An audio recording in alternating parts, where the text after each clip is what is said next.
Young and the Restless spoilers Thurdays, full episodes May 14, 2026. Welcome back to our channel. Everyone, today is an absolutely beautiful Wednesday to dive into some absolute madness. And I am so thrilled to have you all here with me to unpack the latest drama. You guys, I am deceased. Stop what you are doing right now because I am literally shaking. I just finished watching the latest updates for tomorrow's episode, and my soul has actually left my physical body. Send help because I cannot even begin to process the sheer, unadulterated chaos that is about to unfold in Genoa City.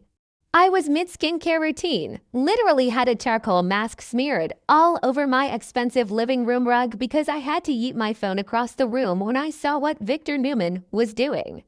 Besties, be for real right now. This is not a drill. We are spiraling, we are invested, and I am physically vibrating from the absolute cinematic mayhem we are about to witness. It feels like a manic voice note sent to the group chat at 4 a.m., and I am not holding anything back. I am genuinely unwell, and this show is personally attacking my soul. Wait, backtrack for a second. I missed a step. Okay, so basically, Victor Newman is straight up taking the law into his own hands, which is honestly so unhinged, but also, are we surprised? The GCPD is basically doing absolutely nothing, as per usual. Matt Clark rolls into town, gets arrested after that insane, bloody brawl with "No, did I say that yet?" Ooh, my brain is mush. Moving on, and now Matt is trying to play the "I have amnesia. I don't know who I am" card. Like, genuinely, the absolute audacity of this man. He literally chained Sharon and Noah to a wall in an abandoned gas station, forced them to watch Nick collapse from poisoned drugs. And now he wants to pretend he bumped his head and forgot his own evilness. I am screaming into the void. Victor is not having a single second of it. He is launching a full-scale, high-octane manhunt. He's got his entire Newman security team scouring every single inch of Genoa City because as long as Matt is breathing and playing dumb, Victor considers him a lethal threat to the Newman family. I am living for Victor's mafia boss energy here. He is literally bypassing the police, Christine Blair, the entire justice system, and just deciding he is the law. It's giving major "I am the danger" vibes, and I am hyperventilating just thinking about the power trip. Victor sitting in his office, completely apathetic to the law, orchestrating this massive takedown. It is a psychological masterpiece. He is treating Genoa City like his own personal chessboard, and Matt Clark is about to get completely obliterated. Oh, hold on. I should have mentioned this earlier, but did anyone else notice the weird background noise in the GCAC scenes lately? It's like they added this weird clinking glass sound effect on a loop. Or maybe someone was aggressively stirring a martini off camera, and it is totally distracting me from the dialogue. And don't even get me started on the vibes of the lighting in that place right now. It's giving fluorescent nightmare. But anyway, back to the main tea. We need to talk about the most cursed dumpster fire interaction of the century. Patty Williams and Matt Clark. Bestie, my jaw unhinged and fell straight to the floor. Through the weekly previews, we see these two absolute menaces cross paths, and they are straight up making eyes at each other. I am not okay. They are exchanging these flirty, psychotic glances, and I am screaming into my pillow. This is a match made in the darkest pits of soap opera hell. Is it romantic? Is it an evil alliance? I genuinely don't know, but it is deeply, deeply disturbing to my core. I feel like I need a shower just watching them look at each other. I mean, think about it. Patty Williams, the woman who literally poisoned Summer Newman years ago, the woman who was just caught in bed on a boat with Jack Abbott, sending Diane Jenkins into a complete paranoid spiral where she is now catching Jack with Nikki teaming up with Matt Clark. Matt, the man who just poisoned Nick's drugs and caused him to writhe in agony on a dirty storage room floor. I'm calling it right now, the villain arc is about to go nuclear, manifesting a total dumpster fire by the next update, because if these two team up, Genoa City will actually burn to the ground. They are officially on my do not perceive list. I am so done with them, but I also cannot look away. It's like a car crash in slow motion, and I am front row with a giant bucket of popcorn, physically vibrating with stress. Wait, I'm glitching? Okay, back to the main event.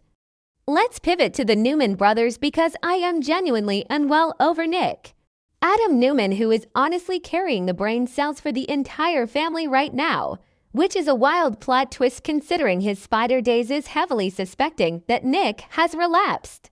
And guys, after the whole fentanyl and cocaine nightmare at the storage unit where Nick literally collapsed from Matt's tainted batch while trying to save Sharon and Noah, how could he not?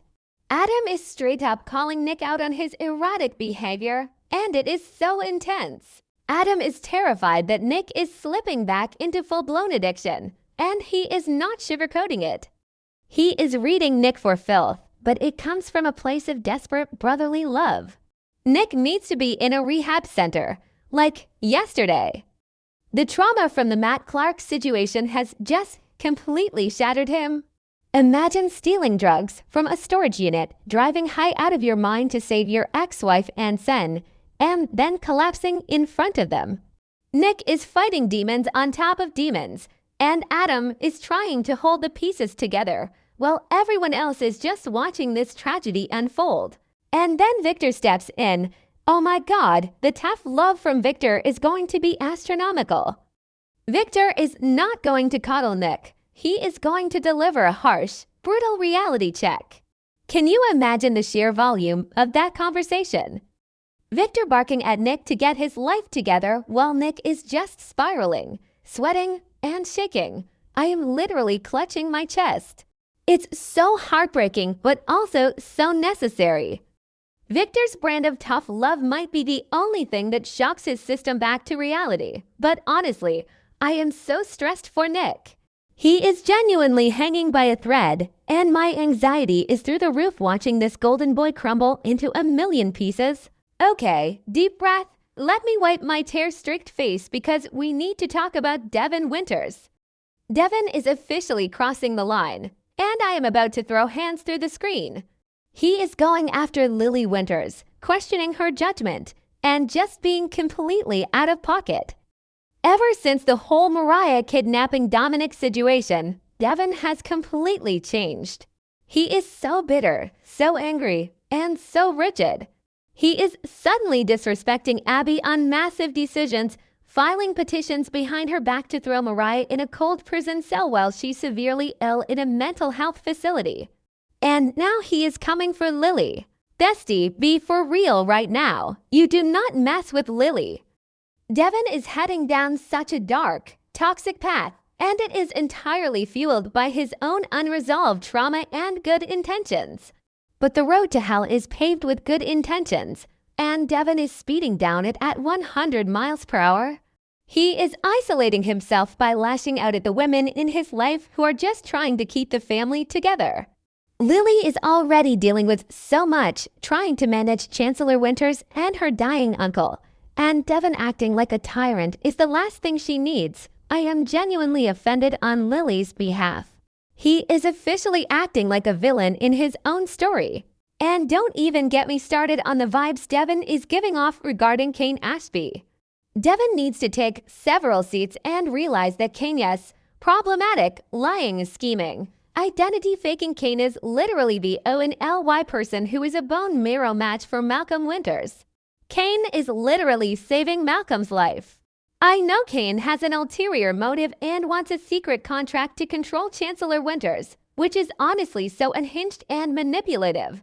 But Devon needs to look at the bigger picture. Malcolm is dying of aplastic anemia. Lily is devastated because Charlie and Maddie weren't matches, and now Kane is stepping up. Devon needs to give the man an ounce of grace, or at least play the game strategically instead of just acting like a petulant child.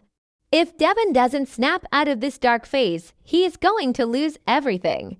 And speaking of Lily, my heart is just bleeding for her. She is in such an impossible position. She is so grateful to Kane for saving her uncle, father figure, and you can totally see the sparks flying again. She might actually reconnect with Kane over this. Did I mention that already? Oop, I'm repeating myself. My brain is literally buffering from the stress moving on, but Lily is so vulnerable right now. She is terrified of losing Malcolm, and Kane swooping in like a dark knight in a tailored suit is messing with her head. She has to choose between letting Malcolm die or handing her family's legacy over to her deceitful ex-husband who is using a dying man as a bargaining chip.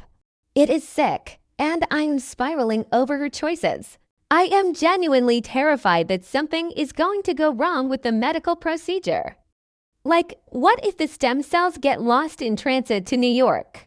Or what if Kane backs out at the last second because Lily won't sign the papers?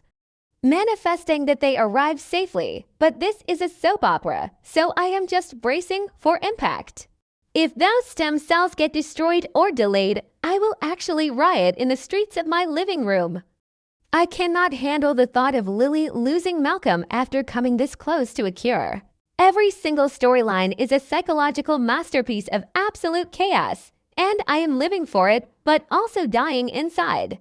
Victor going rogue to hunt down Matt, Patty and Matt becoming the new terrifying power couple of Genoa City, Nick battling his addiction, while Adam watches in horror. And Devon just destroying his relationships while Lily bargains with the devil. I cannot handle this. I need to go lie down and stare at the ceiling for 3 hours. This situation is now my entire personality and I am not okay. Send help, send snacks, and manifest good vibes for next week because we are going to need it.